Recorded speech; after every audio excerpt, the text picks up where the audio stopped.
Football with friends. Big. Wow. A lot of noise in the background. That's a huddle reel, Cody.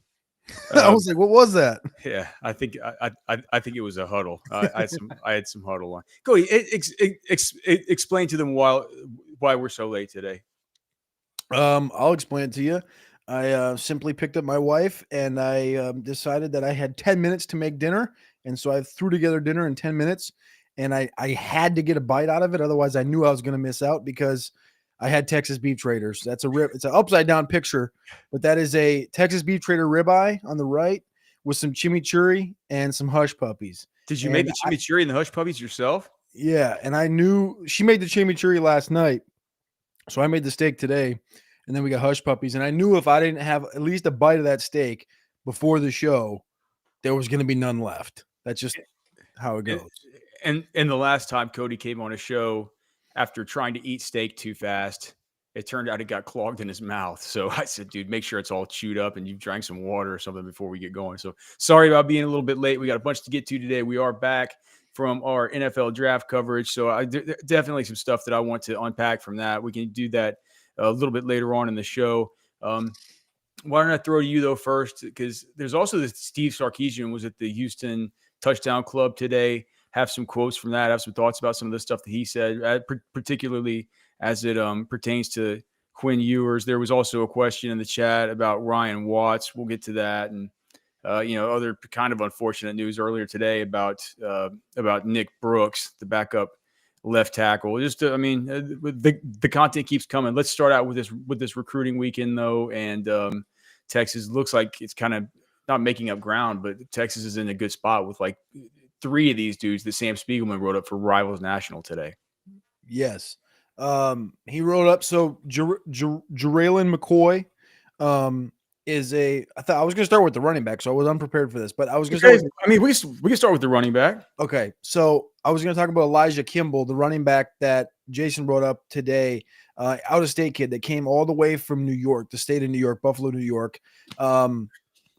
Right now on Rivals, he's the number 15 running back in the 2027 class, 5'10", 185 pounds.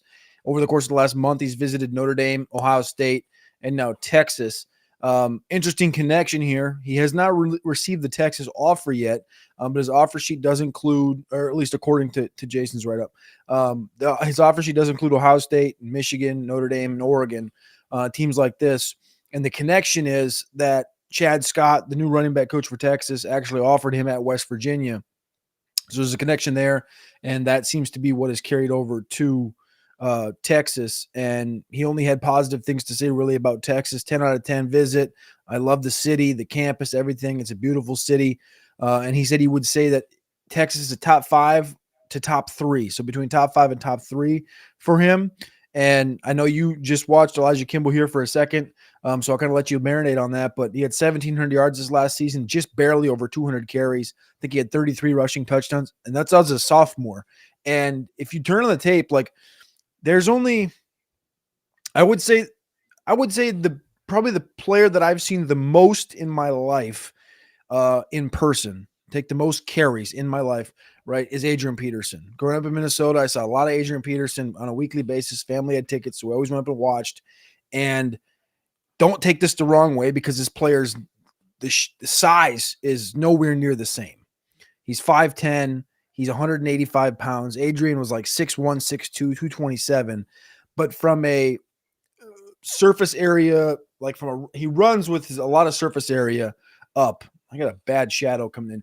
He runs with a lot of surface area showing, but he's got great contact balance in the lower half. I think this kid's got really – there's a couple times when he takes hits from the side, like in the quads or in the knees, and he kind of just like – it looks like he's kind of got like titanium bars for legs, and he kind of bounces off these hits, and he runs high, and he's got like a deceptive speed. That's something that I think from a play style, those things are something that I see in Adrian Peterson. Right. And I know it's maniacally Hall of Fame comp and stuff, but that's just a play style, just what I saw when I watched the guy. And he's got like this speed where he can pull away from guys, but he doesn't look like he should be pulling away from guys. Really good running back. Again, sophomore going into 2027. So I liked him. What did you have any initial thoughts, Alex, when you watched Elijah Kimble from Buffalo, New York. Well, dude, I mean, look, he's certainly really good. The first thing I noticed when I turned him on, it was just the like you said, the breakaway speed. The first couple runs, the hole just opens up and he's just through the hole and he's gone, right? Quick as a hiccup. He certainly whenever I was watching him, I noticed, like you did, the upright running style, which is not not common with a player like this. We talked about there was another guy that was sort of an upright, a tiny bit of an upright style that we watched last week. That was one of the 2026 guys. I forget who it was. Was it oh gosh, number one running back in the country for 2026? Yeah, right. That's who we talked about last week. Was from Shaman Madonna. Yeah, from Chaminade Madonna. I forgot his name. Derek Cooper. Yeah, Cooper. But this guy's a little bit different. Dude, how big was Warwick Dunn? Gosh, he was probably what, 5'10", 195? For some reason, when I watched him, he bounced these pinballs off these guys like a Warwick Dunn. 5'8", 176 pre-draft measurable. Yeah, he reminds me of Warwick Dunn. Gosh, I don't remember him being that small. Just fast. We'll put like Warwick Dunn, Florida State. Or was he Florida State or was he Miami? Yep.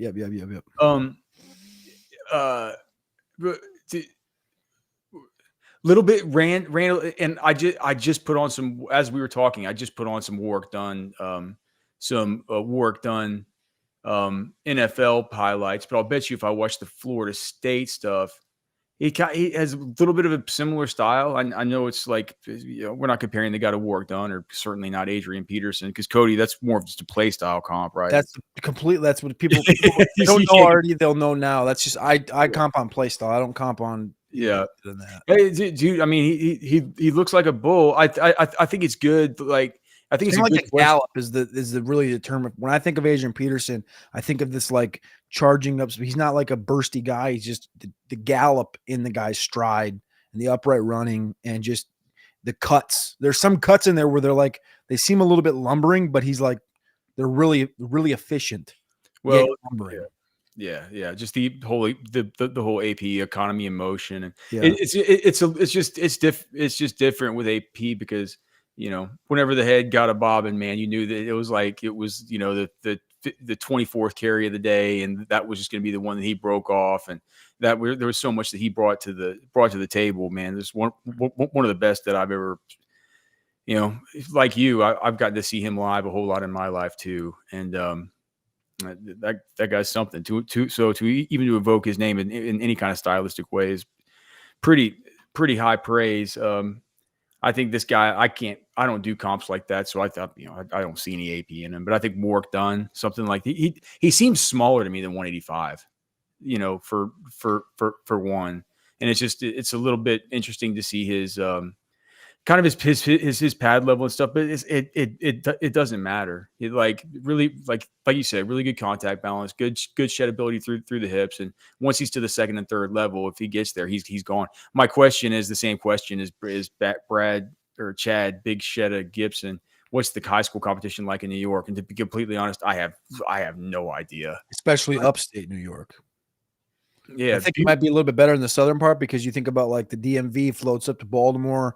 You got DeMatha and stuff in like the Baltimore, New Jersey area. But when you talk about upstate New York, I think that starts to become like. Is he from upstate New York? Buffalo is upstate, right? Oh, yeah. That's like Canada. Exactly. When you think about, there's not many schools that are like in that hemisphere of the country that are like, you're at like the Minnesota, Montana, Wisconsin, Michigan level as far as like weather and whatnot, and you just generally don't get high quality. You get talent, but you don't get high quality competition up in that country. So my question to you, does he look like to you a guy that you could build the running back class around for 2027? I don't know, maybe.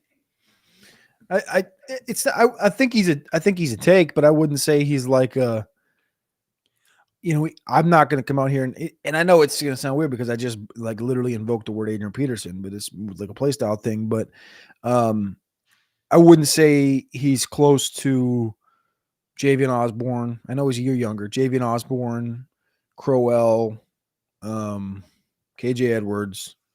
Like I don't think Derek he's at Cooper. that. I don't think he's at that level. Yeah, Derek Cooper. I don't think he's at that level. Well, he's a year younger, but sometimes Correct. these guys are a year younger, and like you just don't care. Like we would stack up Booby Feaster with other, you know what I'm saying?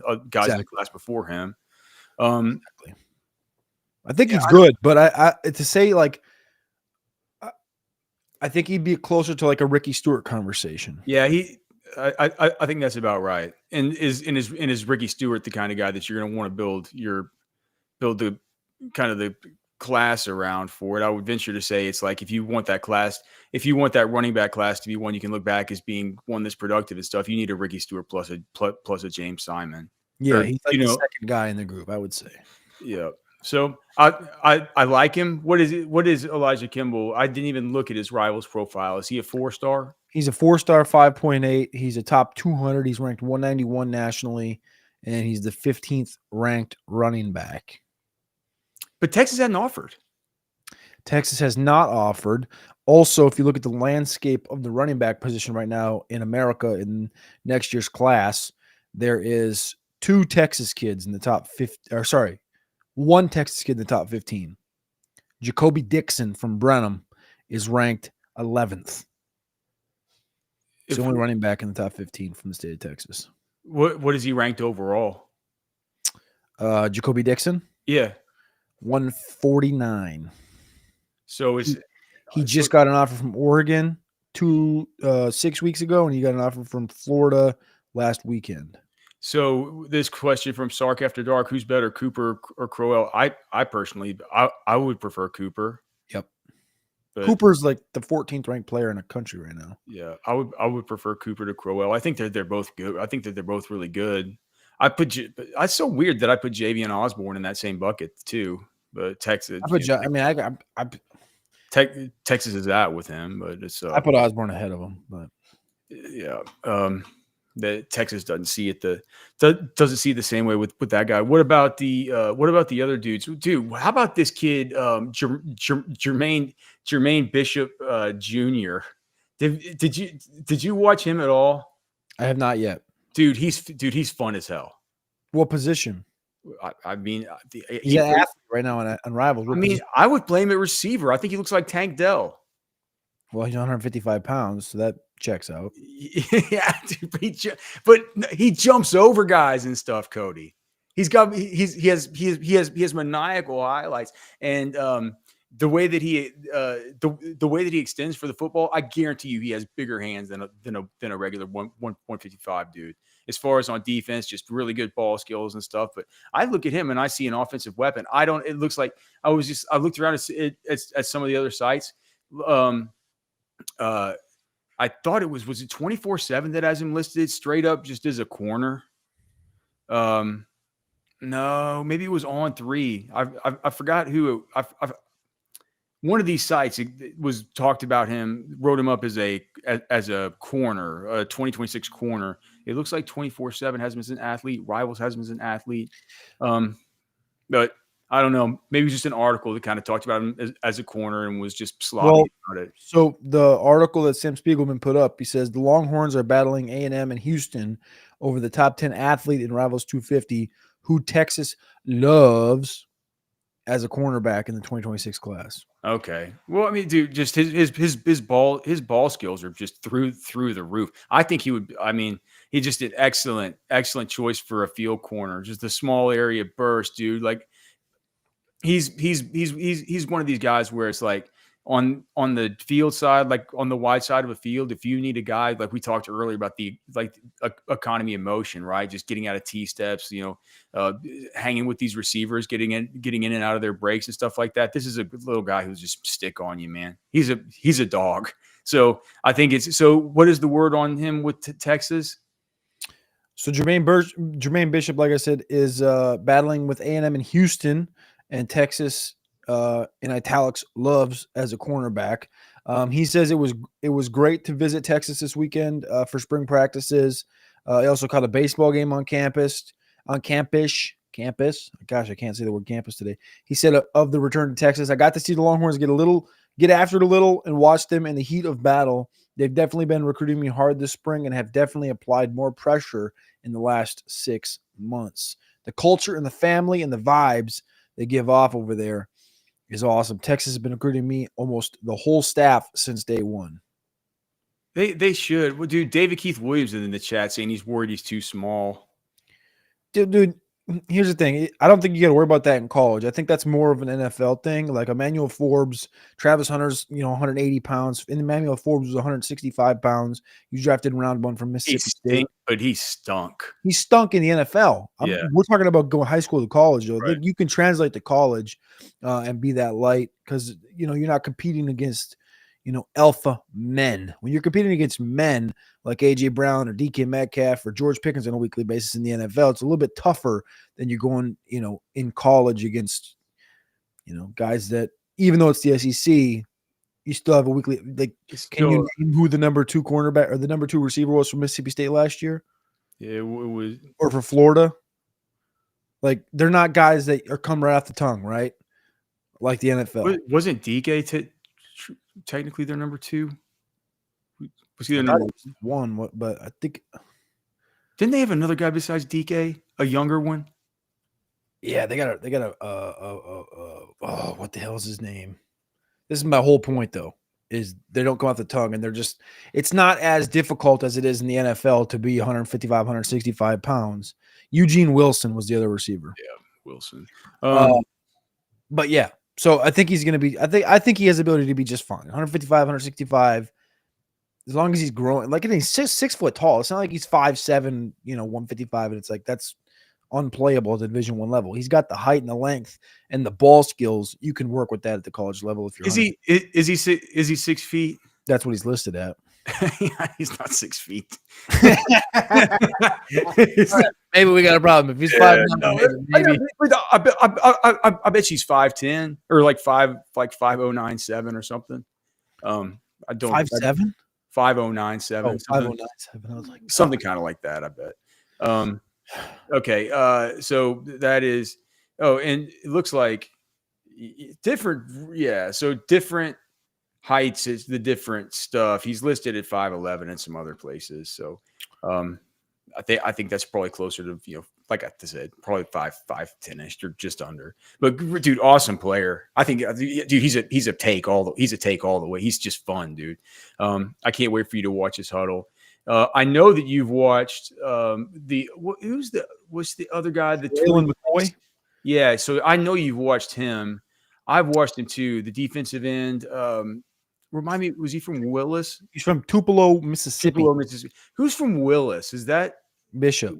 Okay, so he's out of state. Tupelo, Mississippi.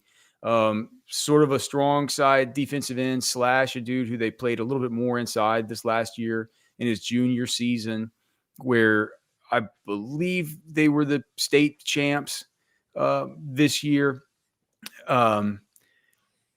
Just monstrous, tall with good length, but still a little bit light. I think he's probably 6'5". You think that's right? Think he's 6'5"? Do you think he's just tall? 6'7". Yeah, well, right. So 6'5", 6'6". Yeah, so he's probably you're right. He's probably around the 6'5", 6'6" area. He's listed at 6'7", 245 pounds. I came away with like a 4-star. He kind of fits in that. We talked about it before, kind of that boom bust tier where I think he has the ability to be a 5-6 star and he has the ability to be a 3-star as far as the finished product. I saw him more as a strong side DN than a pure edge. My comp was Charles Snowden from Virginia, who was a massive donkey and did a lot in college from the run stopping perspective. Could never get after the quarterback. I think best season might have been like 7 sacks, I want to say, maybe for Charles Snowden. I can't remember directly off the top of my head, but I watched his pro day. That guy was an Adonis, but he ran like a 5 flat. Not a great athlete. This guy, Jerriel. What do you think of his traits? I was about to say I think he's got a lean lower quarter, needs to fill up physically. Great closing speed and pass rush, shows lackadaisical. shows to be lackadaisical at times in the run game. I think he's got truly freakish traits as a prospect. Not enough tape to be confident in the write-up, though. And then my best trait overall, which is like one thing about the player, I put number one potential via raw skills and athleticism. I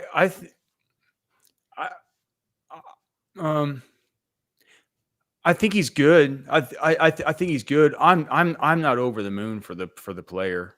I don't think I think this. Did you watch the huddle? I think the huddle when I watched it like a couple weeks ago, there was like not a lot there, not a lot to watch. Yeah, maybe they added something new. I don't know. Yeah, I just I think there's some pad level stuff that worries me, like you said, especially in the run game.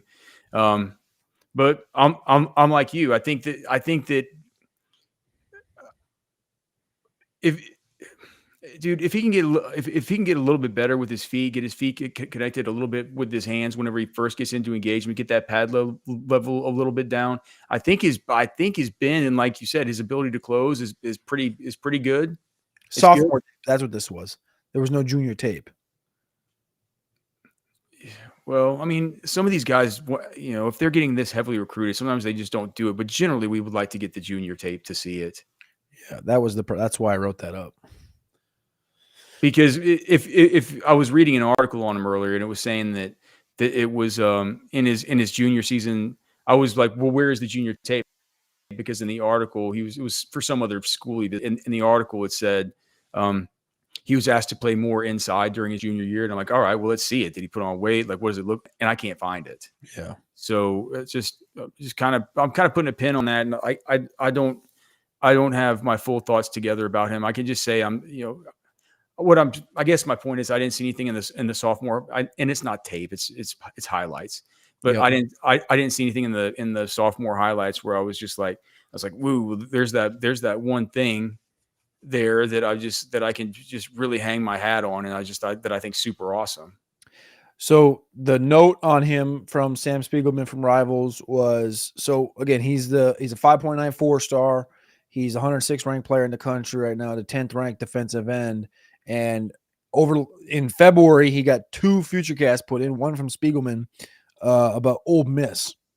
But right now, the comment from Spiegelman is Florida and Texas have both stepped forward as front runners for McCoy, who is scheduled to have a commitment on July 1st. And his official visits right now planned for Auburn at the end of May, then Florida the last day of May, and then Ole Miss, Texas, and LSU. So those are his 5 official visits for Jerriel McCoy. And his comments were, the visit went great. I had a great time with the players and the staff. I just feel like I'm really part of the team already. Oh, those are always interesting ones when they say that. They're like, yeah, I already know I'm pretty good. Like, I already feel like this is home. When they say stuff like that, I can't remember who it was last week or 2 weeks ago when they had the big visit. I don't think it was Turntine. His was the comment of like, no, I mean, Turntine had times. Who was the other one though? Wasn't there another one?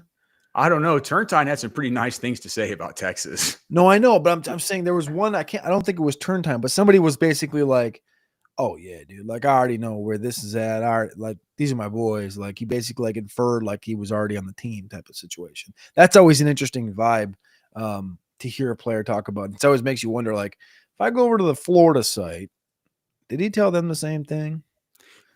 Yeah. So that's all right. So that's where I am with him.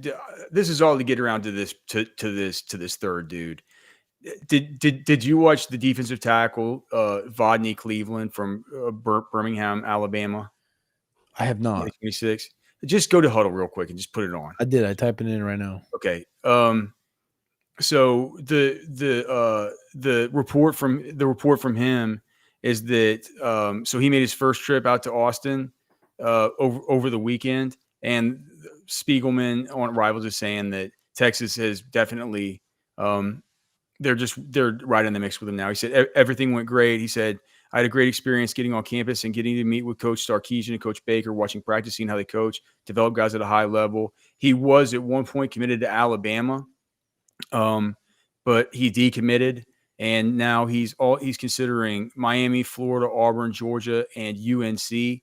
But he said that Texas is now a top contender for him. He says, I fit in their culture perfectly by doing things the right way, keying on small details to get better. Also, with everyone being on the same page with great communication and being family oriented.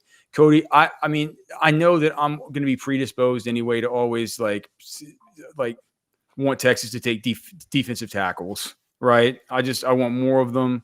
I think that they've done a bad, I'm not saying that they've done bad. I would say that I think Bo Davis did a bad job with kind of recruiting and identifying these guys and stuff like that. It's clear with what was left in the cupboard. You don't go out. They've had 4 dudes drafted in the first but rounds. Bo Davis was not a good recruiter. He left the cupboard bare. What do you mean? What? I suppose the gap right now is showing that he left the cupboard bare. Yeah. But the dude, this guy Vonnie Cleveland, he left it bare, and then he took Vernon Broughton with him. What? Oh, to New Orleans, right? Yeah, we have some questions in the draft about. We have some questions from people about the draft that are pretty interesting that I want to get to. But the dude, Vonnie Cleveland is just such a violent hand power. Player. Just violent. It reminds me of Star Latulele. It reminds me a little bit of Hassan Ridgeway. Just the violence coming into engagement, and then once he's into engagement, there's the pure strength to press off and just throw. It's very, very, very impressive the way his ability to engage violently, disengage, and find his way to the ball carrier, the passer, whatever else. I think he's going to be I think this guy's going to be awesome, dude. He looks like he was committed to Alabama. I think he looks like he looks like one of these Isaiah Buggs or one of these kind of Alabama guys. Comp.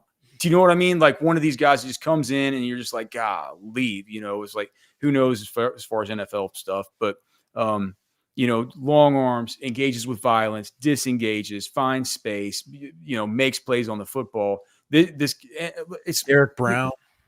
It's one of these guys. You know what I mean? Doesn't he just look like that to you? It's like that's the kind of guy that comes out of Birmingham and goes and plays at Alabama under Coach Saban. He's sick, dude. I mean, what is he ranked? Do you know what his ranking is? 8. 8 overall in the country? No, 8 at the position, 148 overall. Oh, well, there's 148 players better than that. It's like, come on.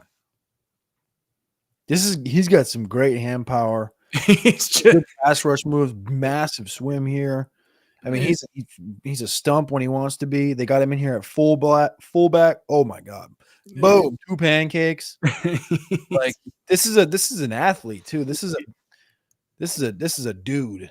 Yeah, man. I'm just telling you, man. I'm super excited about this development, man. The Texas could be after I'm telling you, this guy's gonna be good. Great name. Vodney. They got him lined up at DB out here. What the hell is he doing? I'm telling you, man, it's fun, dude. He's a fun guy to watch. Great feet and hand power, man. Those are the 2 things.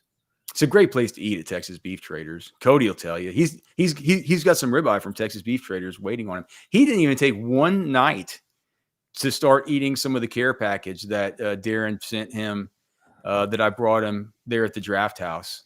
It's just like you can't leave that stuff sitting in the freezer, man. It just tastes too good. Texas Beef Traders right there in Lakeway, right off of Loman's Crossing in 620, right there in the heart of Lakeway. We were able to bring out our beef jerky that we have the QR code there to the draft house, man. It was a big hit with everybody out there.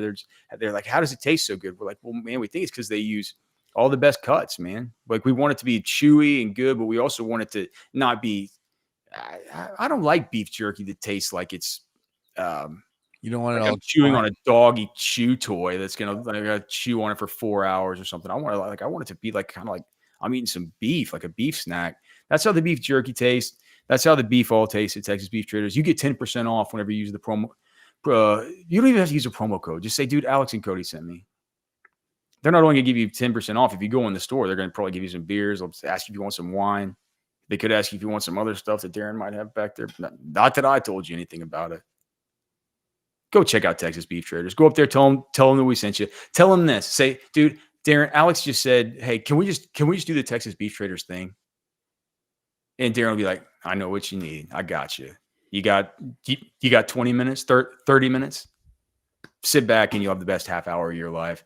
Texas Beef Traders, TexasBeefTraders.com. You get your 10% off if you live locally around Austin, but you don't want to make it into Lakeway. Call up there, get your 10% off. Darren will bring it to your house. It's the best value that there is in all of. It's the best store that there is. The best value. No vaccines, no antibiotics, certainly no mRNA. They're just not, and they're starting to do that. By the way, not at Texas Beef Traders. TexasBeefTraders.com. All right. We have a bunch of questions about the draft. What? Yeah. Draft. People are asking. So, all right. Well, somebody asked about Ryan Watts earlier. So we got bad news about Ryan Watts today. Yeah. Ryan Watts is medically retiring from football. That was what Schefter reported. You didn't see anything from Watts specifically, did you? No, but he's medically retiring. Well, I know it was, but I'm just saying it was inferred. But I don't think it was. Whenever the Steelers put out the thing, they're advising him to retire. He's going to retire. And I know, but I'm just saying we're reporting a report. I just want to make sure we're not. Okay, so Colby here. Ryan Watts is supposed to, man, y'all boys cherish and enjoy this game of football. You never know which play could be your last. It sounds like a dude that probably not. Okay, well, if that came from him, then yeah. We don't know if it did, but I believe Colby in the chat. It was the but somebody was asking like what happened, and it was in preseason last year, right? He hurt his neck. He did post that on Instagram 20 minutes ago with a broken heart. Yeah. So too bad for Ryan Watts. But I think he got his degree, didn't he? If not, he can come back and get it. It's easy. If I can do it, anyone can do it. He holds a bachelor's in criminal justice from Michigan State. Really? He was additionally pursuing a master's in law enforcement intelligence. From Texas? I guess. I thought Watts came from Ohio State. Am I totally missing this up? Google says he got a degree from Michigan State. When was? I think that's not right. I think that might be that new Google AI that it gets all googly-eyed and acts stupid sometimes. Yeah, I don't know what. Yeah, it is. It's saying Michigan State. That's got to be a different Ryan Watts or something. That ain't right. Yeah, I think it's like probably it's probably some cop named Ryan Watts. I was say what the hell? No, that was like the first thing I googled. It said Ryan Watts has a degrry from Michigan State. I'm like, he didn't go to Michigan State, did he? Yeah. One other thing. There's a couple other things. Michael, my business, was asking. He says he just jumped. Probably just jumped on. Did Bond ever get an offer after the draft? As of earlier today, whenever I was doing, because I've been having to update all of our best ball and our Dynasty Rookie cheat sheets and stuff. I've just been trying to keep an eye on Bond. I have not seen him I have not seen that he signed a UDFA contract at this point. The only thing that I've seen is that the Cowboy, it's from Athlon Sports 5 hours ago. Cowboys entered debate over signing troubled Texas Longhorn receiver. So it sounds like there was conversation there. He turned himself into the Frisco police. That's where that situation took stand at. So I guess if one team's going to have the most information, it might be Dallas. But yeah, I haven't seen him sign anywhere either. And I can't say we didn't warn you about this last week in the war room. Yeah, Cody told you in the war room that he ain't getting drafted. Just too damn close to the draft. That's just the bottom line. And how can I say this without getting into? Should I just not even talk about it? I wouldn't say anything about it. Yep. Yeah. How about this? You can look into the case. It's well documented what the accusations and the allegations are, and what Bond's responses to it are. It feels very like a sticky situation that teams are going to have to really work on. And I think they got a bunch of other stuff going on right now. You know what I mean? If they can figure out that he's cleared in the next month or two, he'll be on a roster. You don't got to worry about that. It's like Mike Green, the edge rusher from Marshall, had some SA allegations held against him at Virginia. That's why he left Virginia and in high school. But those are like 3 and 4 years ago. And there were no police reports. I don't think there were police reports associated with either. Were there? But he was cleared of it, and it was also 3 and 4 years. So the NFL had, they hire their, FBI and all this stuff, and they do their research, and they have plenty of time that they've done that before they've entertained drafting Mike Green. And with Isaiah Bond, even though there was red flags, the red flags were not these type of red flags until 2 weeks out from the draft, which is just way too close for them to, for the NFL to deploy some type of team to go and figure out if this is, fact or not. So we'll see if he's proven not guilty, or what's it? Not guilty. It's proven not guilty. Then cleared of charges. Cleared of charges. He'll be on a right to be found not guilty. I think that means he's got to go to trial and stuff, and then no one's going to draft him if he's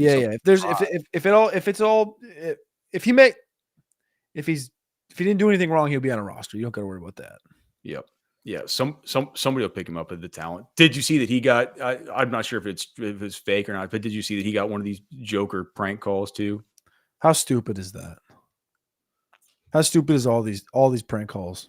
I mean, I understand it's terrible and you can't do it, but it doesn't. You're smiling because you've done it before.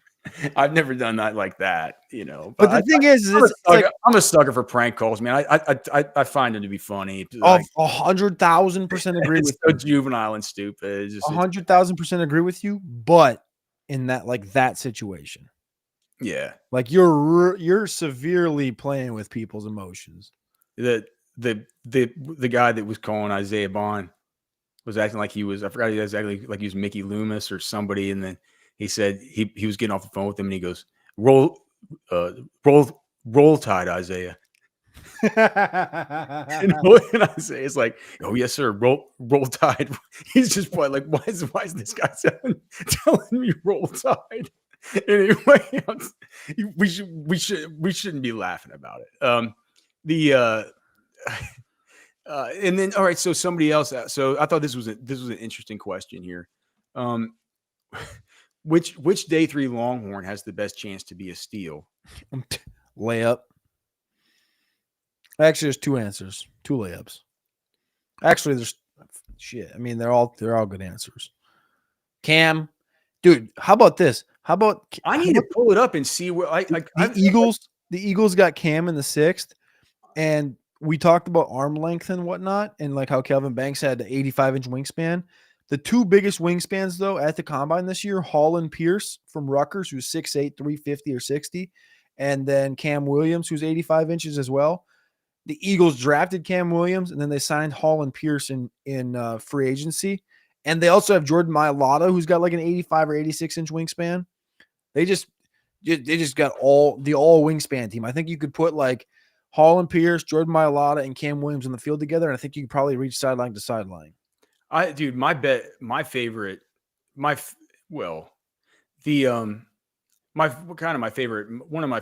moments. I mean, Golden was probably my favorite moment. Could be there in Green Bay, but like because it was first round and everybody's watching. But dude, Baron Sorrell, that was awesome being there. And dude, I know he's probably not watching now. He might watch live, but Barry Sorrell, he's probably like that's a day. It's a day he'll never forget anyway. But to see his kid go up there and like. It was so cool because he was like he knew he's not getting picked first round, but he wanted to go up there. The NFL let him go up there and be there in attendance, like in the green room and stuff like that, because he just said that he wanted to be there live to hear his name called. So he's like, I'll send myself, whatever, but he wanted to bring his family, all this. But what that led to was like afterwards, like he's there in Green Bay, he got drafted by him, and they took him on the media blitz, and like they took him on the tour, and they like let him talk to reporters and everything afterwards, and he was just up there, dude. He couldn't even hold himself in. It took him like a minute before he could even quit crying. It's like he was just like so happy. Like he kept thanking his dad and his mom, and he's like, I can't believe how much They did for me. Is that old Barry Sorrell right there? 88's great. This is by far my favorite picture from the weekend. That's Barry, huh? That's All a right. legendary picture. I have never met Barry in real life or in person. If only we could take away that dude on that couch, this would be Yeah. like the perfect picture. So, dude, yeah, it's good to put a name with a face. I know I've seen His brother. Sorrell's mom at the Senior Bowl and stuff. I've never seen Barry at those things. So. Mom and brother. His Yeah. brother. He also said, I think he said it was brother. His brothers did everything too.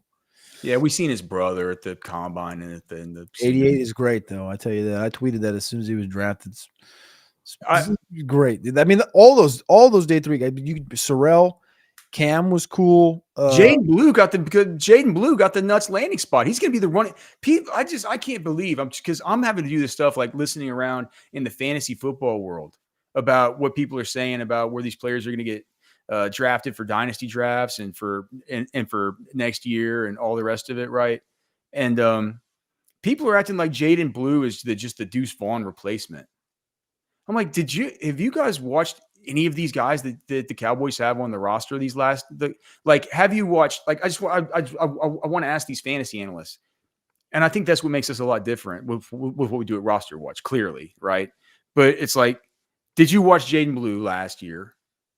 I know he had the fumbling issues. I get it, but those got worked out. And if you just wanted to put together a highlight reel of just the highlight package of his best plays, anybody would be very, very impressed with that player.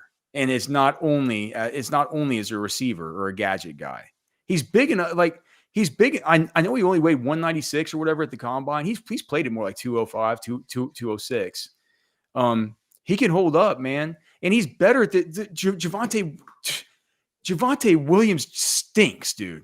Like, I hate it. I'm sorry though, man. It's like that second ACL tear, it ended him. He had his rookie, or was that his second season when he led the NFL or whatever and missed tackles forced and all that stuff? I think it was second. I think. But then it was just like it went kaput. You can't even play the guy. We were talking about it earlier, Cody. It's like when we would do the Prize Picks show. We're like, I mean, what? It's like they're putting Javonte at like 27.5 yards for his over-under. It's like, and can you even take the over? And then Miles Sanders, don't get me started on this scrub. I mean, talk about a guy who's just been completely sapped of any and all juice. Did people not watch him last season? I mean, Jaden Blue's like the all juice team. He fumbles though. That's what everyone says. He fumbles. Everyone forgets about it. I mean, here's the thing. I said these stats on the Roster Watch show earlier today, but the easy connection is both of these players were coached by Tashard Choice at one point in college. 5'9", 196 pounds was Jaden Blue. Ran a 4.3 4.40 at the pro day. This other player, 5'9", 199 pounds, ran a 4.36 at the combine. Both 21 years old during their rookie seasons upcoming for Jaden Blue. 43 receptions for Jaden Blue this year, 44 receptions for this player during his final season in college. 1,300 yards from scrimmage for this player with 10 touchdowns, 1,000 yards and 14 touchdowns for Jaden Blue. This player is Jahmyr Gibbs. So to tell me that Jaden Blue is too small, doesn't have the juice, doesn't have the pass catching repertoire, can't score, like, all check. Yes, I know he doesn't have the 14th overall draft capital that Jahmyr Gibbs does, but he also comes with fumbles. He comes with a little off-field baggage. But from a pure ability standpoint and juice, Sandman look at this. It's literally Javonte, Sanders, Blue, Maffa. They didn't even take another running back except for Maffa. And if they don't add a J.K. Dobbins or a Nick Chubb in free agency, Blue will be the most efficient and the highest scoring and maybe the leader in total yards out of this backfield this year. And people aren't taking him until like round. I'm just like, he's still on the board. I'm hoping he falls to me at like the 309 in a dynasty rookie draft. Idiotic.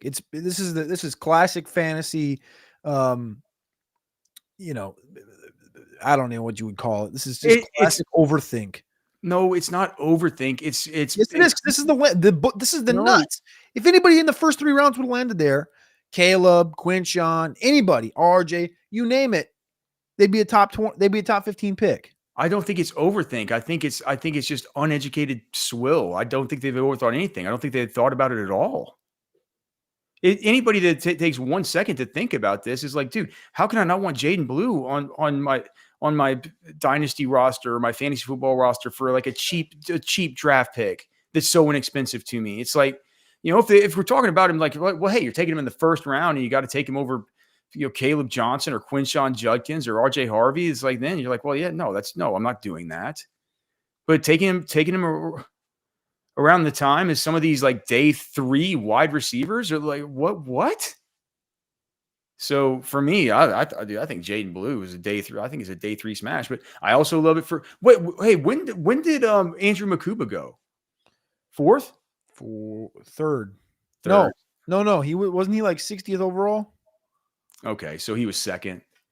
Andrew Makuba was because he was a little bit earlier. It's so fog of war. 64. It's such a fog of war for me whenever we're having to 100%. We're just like having to do the coverage for every pick of the whole draft. It's like by the end you're like, wait, what even happened in this draft? It's like you spend all day talking about it. You're like, well, wait, what just happened? Did you hear what Howie Roseman was saying about Makuba? No, I haven't made it through all the posts. I've only listened to like probably 6 of the post-draft press conferences to this point. I've spent 3 hours listening to McShay this morning. He was he was saying that Makuba is just like, he loves that he can play anywhere and that he can do it's the exact same thing where I was talking about why I thought that they might take Malachi Starks if he was available. Just the interchangeability between safety and nickel and moving him around to, moving him around to those different spots and being able to give multiple looks with these kind of dynamic players on the back end. You add him in with like a Cooper DeJean who was doing that same stuff last year. It was the same thing. I thought they just did it a round later. Instead of doing it with a Malachi Starks, they just elected to do it with Andrew Makuba instead. So had the right idea, but wrong. So I'm working on my grades right now. I finished them up. I'm inputting them onto Roster Watch so I can post them in a little bit. But what would you grade this Philadelphia draft? I have my grades. So I'm just wondering what you would have it at.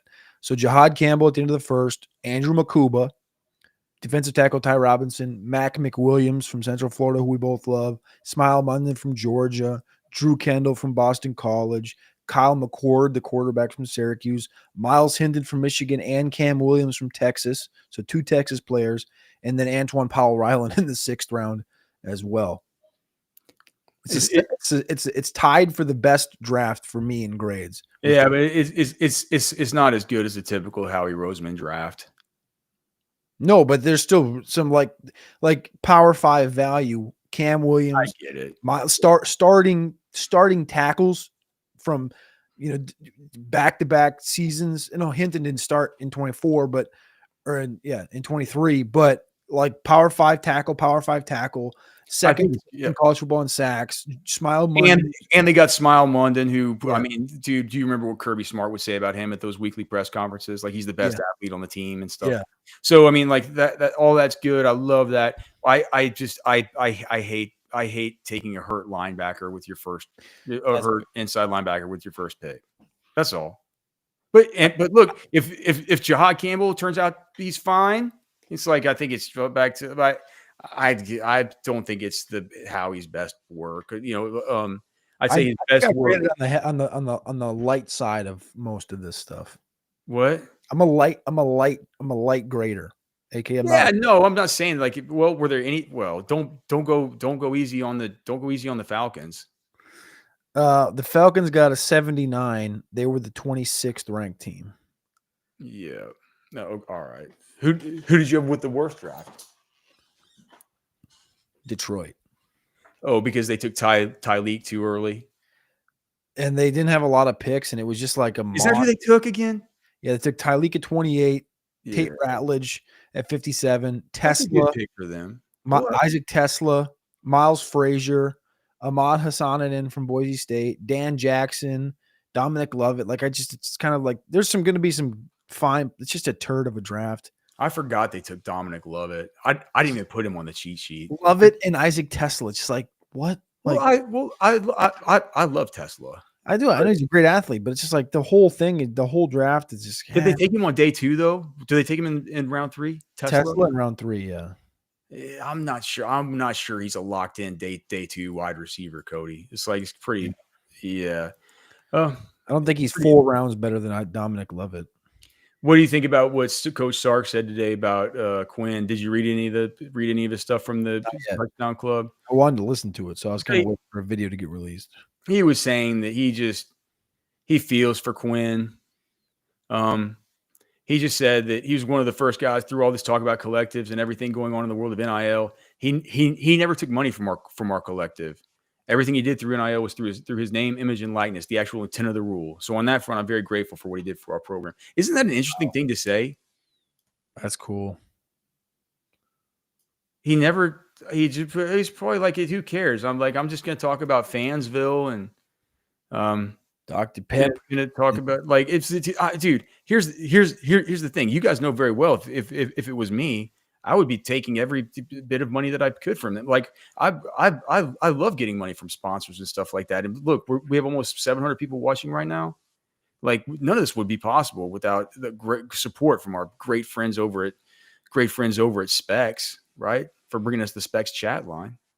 I'd sign an NIL deal with him any day of the week. I'll bet you Quinn Ewers would too. Have you heard the news? Specs is turning 63, and we're celebrating you. Whether you're looking for whiskey, canned cocktails, or wine, Specs has it all with Texas-sized savings all month long. Specs.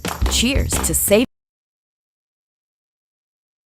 Yes, it's football with friends. And the other thing, Cody, that he said. I was Quinn for a second. I got a question for you. I got a trivia question. Okay. I put this in the chat this morning on Overreaction with Catch. Can you name the 2 players in the modern draft era from Texas that have been drafted, but drafted later than Quinn? There's only been 2 in the modern era, which is 7 rounds, that have been drafted, but drafted later than Quinn. And they both happened in the last 10 years. Players at any position? Correct. Any position from Texas in the modern era, only 2 players in the 7-round era have been drafted later than Quinn was drafted. UDFA's obviously don't count. Chris Boyd. Chris Boyd was 217. So Quinn was 231. Was Holton Hill drafted? I don't think Holton Hill was drafted. So tight end and D tackle. Oh, so it would have Andrew Beck, Jeff Swaim. Okay, and the defensive tackle in the 7th round it wasn't Taquan Graham. He was 5th round. 2023. Oh, 2023? So when was that? He said at the end. Was that the Kansas City year? Ojimo. Moro Ojimo. Yep. 246 and 249. Those are the only 2 players in the modern draft era drafted later than Quinn Ewers. That's a stat. It's kind of wild. And then at the quarterback position, he's the latest drafted quarterback. Sark said, I also think it's ironic. So many things are written and talked about players from a negative standpoint when they transfer schools or stay in school to make more money, like it's a bad thing. But here's a guy who said, I want to leave a legacy at Texas and I want to go play in the NFL. And now they're knocking him for not taking the money in college. So, I don't know which side of the fence everybody sits on with that. But in the end, I just think it speaks to his character. He believed what he believed in and what he stood for. So Sark's talking about all this NIL stuff. Like Sark's saying he's standing up for him from the whole NIL angle. It's just wild. It's wild to me. I also kind of find it interesting that he didn't take a penny from the Texas One Fund. Well, I think he had. So what do you have? EA Sports. He had New Era, Lucchese. He had a private jet company.